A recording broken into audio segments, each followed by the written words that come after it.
Hello, welcome to this special interview for the Awaaz India TV. In the judicial system of India, in the recent times, many people are questioning that why this judicial system is acting like this and that. And if why this question are arising, then what should be the reforms and what should be the solutions so that this question should not arise. And many people talks about that their community's representation is not there. So why these all questions are arising? On this topic only, we are going to start this discussion with our today's guest, Dhiman Vijaymankar. Welcome to our show, sir. He is the National President of Ambedkarite Party of India. Dr. Ambedkar said, I quote him, "However good a constitution may be, if those who are implementing it are not good, it will prove to be bad. However bad a constitution may be, if those implementing it are good, it will prove to be good." This phrase can correlate with judicial system too. Can you tell us, sir? Yeah, partially we can say that, people should be good while, conducting the affairs under the Constitution. But I would like to, state one, opinion of my mind, Yes. differing from what Dr. Ambedkar has said. And I would paraphrase it like that however bad the people may be who are called upon to work upon the Constitution, however bad the people may be who are called upon to work upon the Constitution would be proven a good lot if it is having good enough principles and provisions. Therefore, constitutional morality may be desirable. But what is essentially required is constitutional legality. That is my understanding of constitution and rule of law. If I look to the constitutions of European countries, to the modern constitutions of South Africa, Uganda, Nigeria, Rwanda, or the Latin American constitutions, or the constitutions of Asia, which have undergone major amendments after the incorporation of human rights, International Bill of Human Rights in 1966. Then we have seen that how the countries and the people have solved the deficiencies of the governing model. Today we are into an era of three things. It is said democracy, rule of law, and human rights. It is said constitution, human rights, democracy, rule of law, or simply democracy, human rights, rule of law. So if we can integrate these three provisions in the constitution, that constitution itself becomes very effective. Okay. So it denies the bad people from conducting the affairs, constitutional affairs. So, sir, can accusers also can take advantage of the judicial system, or else can judiciary system can become biased towards any religion, caste, or else any political party, etc. So can it is there any possibility of it? See, two research scholars of the world who have been researching on the judiciary, Krupp and Günzburg. Okay. See, they have done a lot of research on various aspects of the judiciary. They have said that ideology and interest, that what sort of thought process of the judges is there, what ideology do they subscribe, and what are the interests that plays a role in the judiciary. So it's not just to assume that judiciary is always neutral and fair or impartial. It can be affected by its ideology and interests. So in addition to this, I want to ask you, sir, that in recent times what we see in India, what people are raising the questions that is there any failure in the government institutions working style in recent times? Is it there? Yeah, it is there. In many aspects, okay. It's there. So what can be the possibilities of political pressure on this judicial system or else any government institution? Is there any possibility? Yeah, because if you see the appointment process and the elevation process and the removal process, and the post-employment retirement, that after the retirement of 65 years, we are seeing that the judges of the Supreme Court of India are being, appointed to various tribunals. Now we've seen that, the ex-Chief Justice of India, Mr. Gogoi, has also been nominated to the Rajya Sabha, to the Council of States. So all these four processes, that is the selection, that is appointments, elevation, that is the promotion, and the removal, that is impeachment and the post-retirement benefits, if they are being conducted by the executive, then we can say that there can be political pressure. Point number one. Okay. Second, if the judges are subscribing to any particular ideology, as Gruppa and Günzburg have found in their researches, then they can also be biased by those ideology and interests. So how will you elaborate this Babri verdict which happened in recent times?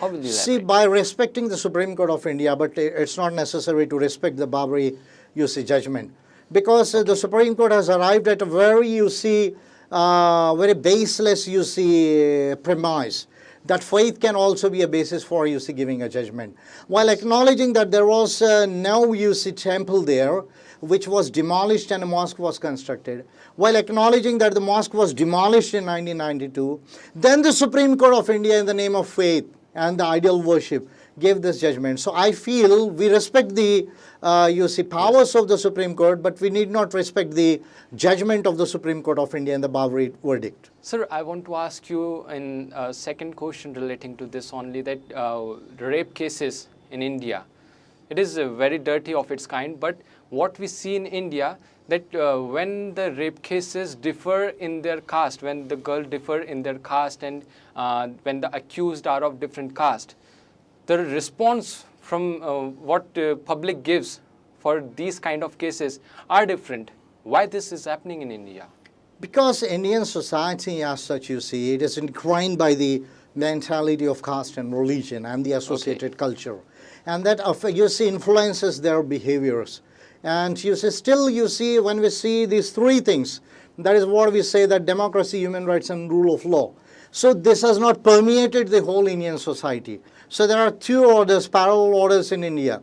One is the order of the constitution, another is the order of the caste system. Okay. So they are both interplaying, and the caste system do affect the mentality of the people. So do you think that there is a need of any judicial reform in this recent situation, what we are seeing in recent times in India and all over the world, which we are seeing? So would you like to say about this? Yeah, certainly there is a need of judicial reforms in India. I would cite 4-5 international agreements. One is the Beijing Principles for Law Asia region. Yes. Another Bangalore Principles of Judicial Conduct. Third is the Venice Commission of Democracy. Yes. The fourth is the Latimer Principles of the Commonwealth countries. If you study all these four things, and if you study the common law tradition and the civil law tradition, there are two traditions or systems in the world. One is the common law tradition, that is the former Commonwealth countries, which were the British colonies that we have adopted, the Westminster model as we say. Second is the civil law model, which is being adopted by Germany, France and US and all other countries, African countries and so. So if we consider these two models, basically two models of law actually, and there is also a third model that is called the Communist model, Communist Party model of China. Yes. But we'll discuss these two models basically. We are required to have, some 6-7 major judicial reforms in India. If you want, I can list them or gradually we can discuss. But I feel 6 to 7 reforms are required in India. So, in brief, what can be those reforms? First thing is that we should define judiciary as state in the Indian Constitution. That which it is not. If you see the Article 12 of Indian Constitution, yes. The definition of the state, so judiciary is not state in India. Yes. Only the parliament and the legislatures and the executive is the state, not the judiciary. So first of all, judiciary, we have to define judiciary as state in India. Yes. Second, we have to bring representation or reservation in the offices, because the judge, it's not a post, it's an office. And we don't have reservation in the office. If you read our constitution, yes. The reservation is only in appointment and post, 16.4, if I can quote 16.4. So we should bring representation in the offices, in the judicial offices. And it should also incorporate diversity, the gender diversity and all those things. These are two important points. Third, if you see 120 countries of the world, they are having judicial councils. Whereas we are in India are making appointments to the collegium system. So the collegium system, as settled by the second judge's cases of 1993, It's a system that's called a professional promotional model. You see, you are required to be an advocate, a practicing advocate in a high court for 10 years. Yes. If you read, you see Article 124(3) A, B, C, and Article 217(2) B and C, A and B, then you'll find that you see we have adopted a professional promotional model. Okay. Whereas in the civil law tradition, there is a civil services model, as it is there in Germany and US and all those things. Yes. Though we are having a provision of All India Judicial Services in Article 312(3), but it is not being executed yet. So we are still following the professional model. Okay. So we should adopt the judicial councils or commissions. Through those councils and commissions, because if you see the impeachment process that we have adopted, yes, in our constitution, so it is said that impeachment is an accident of constitutional democracies.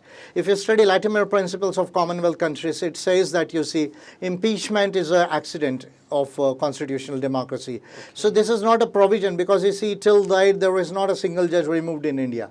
Only one judge was removed in UK by the impeachment process. Okay. So we should adopt the judicial commissions for the appointment, for the promotions, and for the removals, and also for dealing for the post-retirement benefits.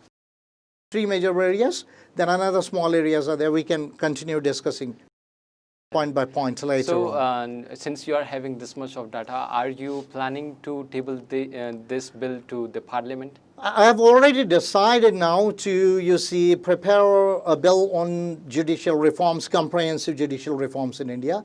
Okay. I would be working it by going with the preoccupations of my party, management, yes, because APIs, there are in 20 states of India, yes, and I have to move a lot in the country and conduct, frequent elections also. Yes. But I would be planning to, prepare this bill if any member parliament is ready to introduce it as a private member's bill, because the government is not going to bring it. So you have talked about 3 major points, but what would be the other points?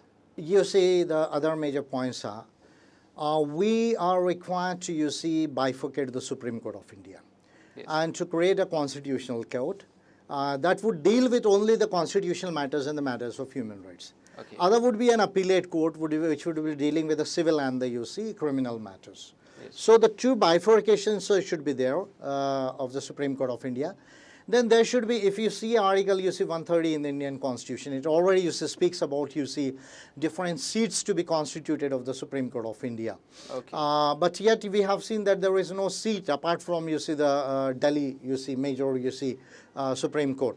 And now if a person coming from Kerala, it takes almost all 2 days from Kerala to come to Delhi.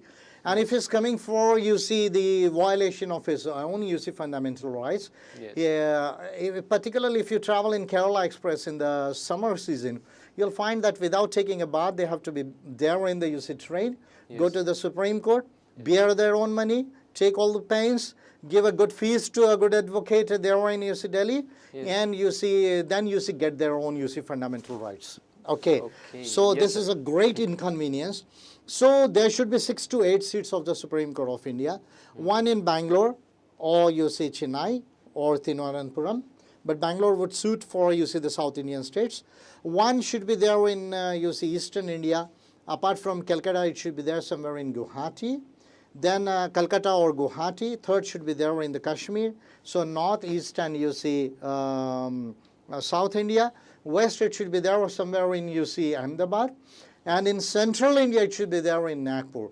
So if we are having 5 or 6 seats of the Supreme Court of India, constituting of 2 judges, so the elementary cases of the fundamental rights, they can be heard here themselves. Point number 1.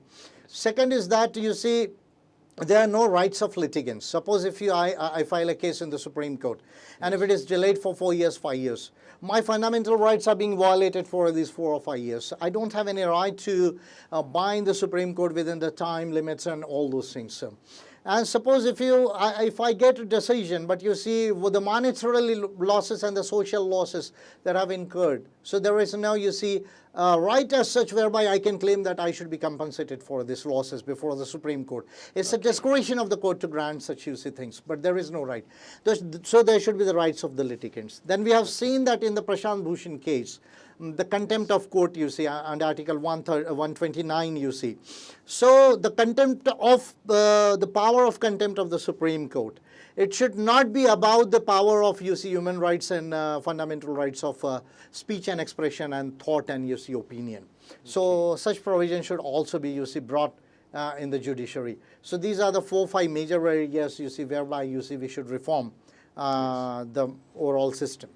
So how you think that this can be practical in India? Because what we see in our society is that many people are not aware of these kind of things, and when this kind of reforms, when it is done in our society, so it takes years to understand by the people that what have been done. So how much do you see it practically? Practically, if we can, you see, bring a major constitutional amendments by the, you see, judicial bill or the major judicial reforms that why, you see, I am proposing, Yes. then I feel the Indian system of rule of law and democracy will become much more effective and much more fair and representative and deliberative. Thank you, sir, for coming to our interview. So this was Dhiman Vijaymankar talking to us on the judicial reforms and why the judiciary is being questioned in recent times. We will be back with the new interesting topic. Till then, stay tuned.